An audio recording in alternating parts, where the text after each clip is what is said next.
How much money do you actually need to invest in real estate? Some people think it's at least 20,000 or 20%.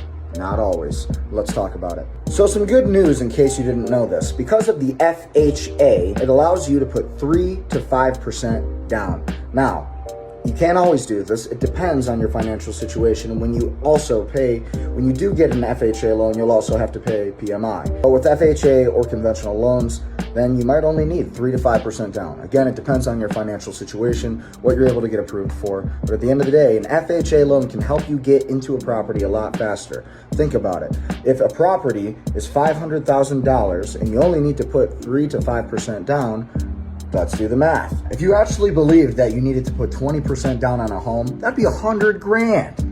Not everybody can do that, right?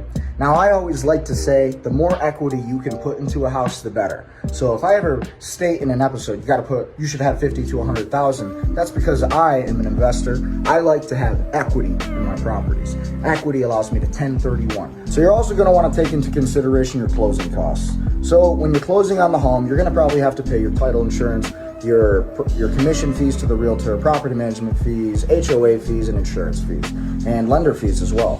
So at the end of the day, you always got to take into account the amount of money you're putting in to the property, but also to the closing costs. And a lot of people don't think about those closing costs, and it racks them up in the process. So if you're somebody like that, make sure that you figure out the numbers. Again, this goes back to knowing your math and knowing your stuff. It's all about numbers. Real estate is a numbers game.